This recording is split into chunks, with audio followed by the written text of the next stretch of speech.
We are back in the dove field, and praise the Lord, it has finally rained. After an 8-9 week drought down here, we just got an inch of rain last night, and it's perfect timing. Now we're gonna set our fall food plot. Brought to you in part by Deep River Sporting Clays, safe, fun, family entertainment, and by Country Farm and Home, located in Pittsboro, North Carolina. We got the big tractor here with the tiller. We got perfect soil moisture for planting, and what we're gonna do is come in here. I'm going to turn Hudson loose out here with the small tractor. We just did a safety tutorial on it. And we're going to PTO spread Fall Feast Premium Food Plot Blend across this entire 2-acre area here. Broadcast spread it, then I'm going to come back through here and just lightly till it under. But we've got a lot of work to do. Big day for Hudson. It'll be his first time operating the tractor. We've gone through some safety procedures, seat belts, the whole 9 yards. So he is 8.5 years old. It's time to step up and play with the big boys. I always get asked, if you could buy one, what would it be, a disc or a tiller? And for the longest time, I said a disc because it was more versatile. But now after running this tiller more and more and more, it is a time saver. It's a little slower moving, but it leaves the soil perfectly prepped. It actually helps level out the soil. There's no clods. When you're dealing with pre-emergent herbicides, you don't want any clodding. As an overall product, you can take a completely grassed area or weedy dog fennel area, and you can turn it into prepped, friable soil in just one pass. So if you're debating whether or not to buy a disc or a tiller for food plots, I would put my money into the tiller. I'm planting the Carolina All Out Fall Feast Premium Food Plot Blend. If you caught the other food plot video, I planted at my house. Now we're going to plant it at the farm. It's a sweet little blend of oats, triticale, winter peas, crimson clover, kale, and radish. Perfect blend out here for the deer. I love how these bags actually have the easy open on them, just like a bag of corn.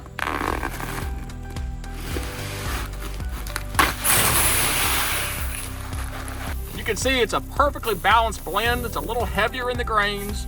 Then you got a lot of winter peas in there, and then you can see the radish, the kale, and the clover, the small seeds. It's a sweet little blend here for the central part of the state. Fantastic deer food plot blend.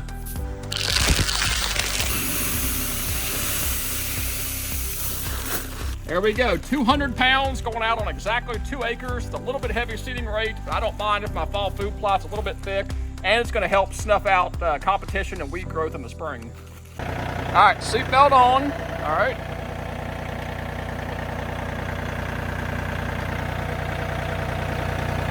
Clipped in, all right. Big day for Hudson, and Papa would be just so proud.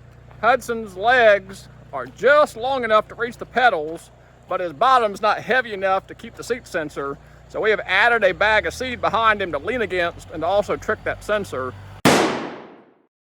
We already did some safety, let him ride around the farm, get comfortable with it. You really can't mess up PTO spread and fall food plots. Then I'm gonna go behind him and just lightly till it. I'm not even talking an inch here. It's gonna lightly till it under just to break the soil, put a little bit of dirt on top of it, we'll be done. All right, so this turns on the PTO. Like I said, we're gonna wait until you get a little bit into the field, maybe even a little bit further, and you'll click that PTO on. And then when you get to the ends, run that PTO just a little longer, and then turn it off, and then turn around. All right, so we're gonna run about 15, we're gonna run it about, yep, about right there. About 1600 is perfect. And like I said, you're gonna move forward a little bit, and you're gonna push that button, all right? All right. Because we're running such low RPMs, I don't have ear protection for him, but we're only gonna run about 1200 RPMs, but he'll be all right.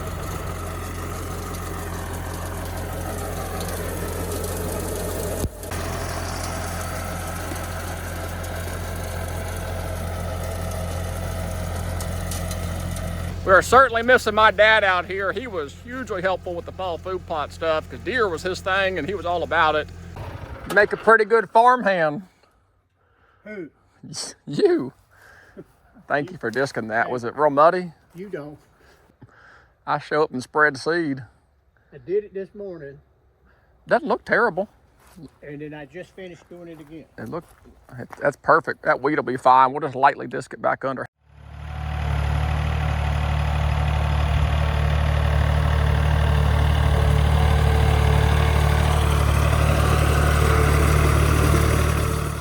but as fate would have it, he's no longer with us. But Hudson is now of age where I feel comfortable as a parent for him to operate that small tractor. Seatbelt on him. He knows the deal. He's a smart kid. Turn, the attaboy.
Go get him loaded up to do this backfield. This is going really smooth, really well. He's doing a perfect job and saving me a ton of time out here.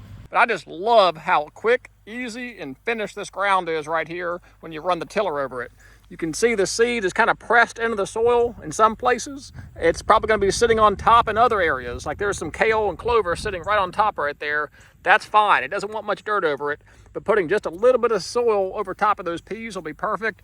One pass with the tiller, a little bit of soil moisture, this should turn out dynamite. The backfield has actually got a lot of wheat coming up, like I was saying earlier, so we're actually not gonna till it. We're just gonna broadcast spread this food plot seed right into the wheat and let it roll. Yeah, you timed that and spaced it just about perfect. Got about 10 pounds maybe left over. That back's over an acre, so that'll be spot on.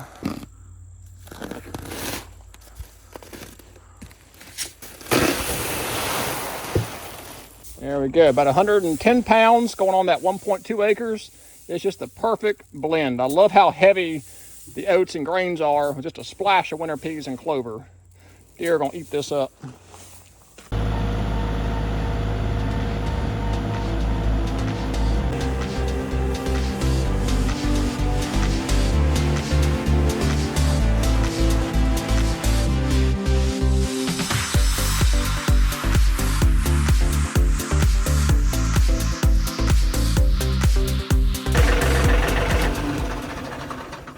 Nothing beats that tiller running through here, making it really nice, smooth and level, prep the ground, nice and uniform, and then we actually seeded it and then tilled it to actually work the seed into the soil just a little bit. And I guarantee you, yeah, you go anywhere and you can see the seed pressed into the tracks here. So I think we are gonna have us a fall food plot out here. And there are doves around. We've ran at least a dozen out of here or so. We've only hunted one more time, actually had a subscriber hunt. The first two guys that ever bought hats from me, I sent them an email and said, hey, y'all wanna come dove hunting? And they said, absolutely. But I anticipate now that the fall food plot's in the ground, the doves will probably start showing back up to eat that seed. Just spent the last half hour up there finishing off a project for Mom. She actually wanted me to install a meadow for her. You plant a lot of those wildflower seeds in the late fall, early winter. It needs to go through like a dormancy cycle, whatever.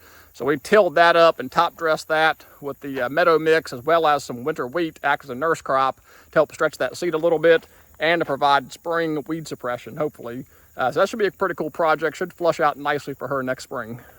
I did not fertilize, I did not have time, but I do intend to get back down here and top dress all of this with a balanced fertilizer just to give it a little bit of a bump, but that is not being done today. But until those next videos, when we're down here top dressing fertilizer and checking on growth, I really appreciate you guys watching. God bless, take care.